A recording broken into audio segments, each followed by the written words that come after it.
Jeremy from jeremy.net. So this is a quick tutorial on comic book lettering in Adobe Illustrator. The way that I usually do my lettering is that I start with an ellipse shape. And what I do is I create an ellipse, an oval that's about the shape of an average comic book word balloon. Then I take the type tool, and instead of using the regular type tool, I use the area type tool. And what this does is instead of creating a box that text goes inside, it will fill the text in the shape of whatever you click on. So I copy this text here: the quick brown fox jumps over the lazy dog. And using the area type tool, I paste inside it, and now the ellipse becomes the word box. There's no frame around this, but it's just a shape that holds the type. Now this type shape becomes the backbone for lettering the rest of the page, because any text that I paste in there will align to this shape. And I can adjust the shape of that balloon as I go. You can see right here that now the text is a little bit smaller because I changed the font size and typeface, and now I adjusted the balloon. Once I adjust the balloon, the type itself will remain in the same point size that I want, but if I decide to change the shape of the balloon, then I just drag the type shape, that balloon, to whatever shape I want it to be, and I can just adjust the width or the height. If I add more text, delete more text, then I can just adjust that typeface as I go. Pardon me. What I actually mean is that the text will reflow to conform to whatever that new shape is. Maybe it's narrower, maybe it's a taller balloon, but the text will move around to adjust to the shape of that balloon naturally, unless you make it too small for the text, in which case it'll give you a little plus sign to let you know that there is text that isn't visible that's inside the balloon.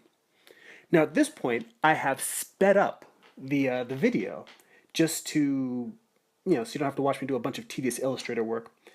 But a little tip here, I noticed as I was making this that as I went and pasted the text into the balloon, it kept copying over the typeface, the font that the Friends, Romans, Countrymen is already in. And the reason why I'm bringing this up is because usually when I'm lettering a comic, I'm copying, pasting from Word or from a Google Doc or some sort of other text program. And when I do that, usually when you paste it in, it'll match the style of the font that's already in the balloon when you're pasting from another program.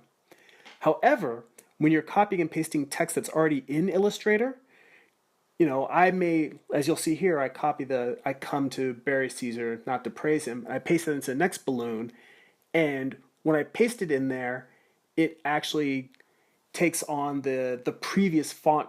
It changes it from the font that I already set up, because I had already adjusted the leading, the space between the lines, the font size. I'd already set that up to be exactly what I wanted to, and now I have to go back and redo it for each balloon.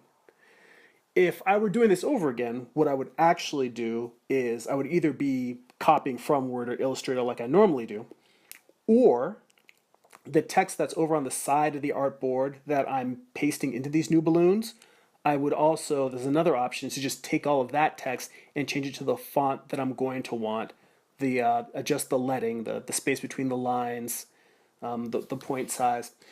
That way, when I go and I pasted it into the new balloons, and I would actually probably also even make it align center. So that way, when I go into each of these new balloons, I don't have to do anything but adjust the shape of the balloon so that the type fits what I want it to fit. For clarification's sake, I should also mention that for each balloon of text, what you're seeing here is now there's also a second ellipse behind that that's just a white balloon with a black stroke around it, the balloon borders. So that way the first balloon is simply, it's invisible, but it's a bounding box holding the text. The second balloon is what's actually making the quote-unquote word balloon that we think of as containing the text when you're, if it were done traditionally, the balloon that you would draw around your letters. One other thing that I want to mention, and I bring this up anytime I talk about lettering, is recommending the book Comic Book Lettering: The Comic Craft Way by Richard Starkings. He's an industry veteran. He's lettered so many great comics, and that book is my Bible for lettering. I pull it out and look at it at least once per issue I'm working on, and it's great because it gets into both the technical aspects of using Illustrator or a vector-based program for doing lettering, as well as the aesthetic and storytelling part of lettering comics. How balloons move your eye through the page and are part of the visual storytelling. So you should definitely check out that book if you want to learn more about lettering comics.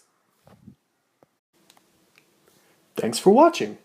If you enjoy these videos, please like and share them. Visit my resources page for free creativity tools and comic books at resources.jeremy.net. That's resources.gerimi.net. Also, visit my main website, jeremy.net, where you can buy my comic books, art prints, and more. There's also links to my Instagram, Twitter, and other social media accounts. That's it for now. Go be creative.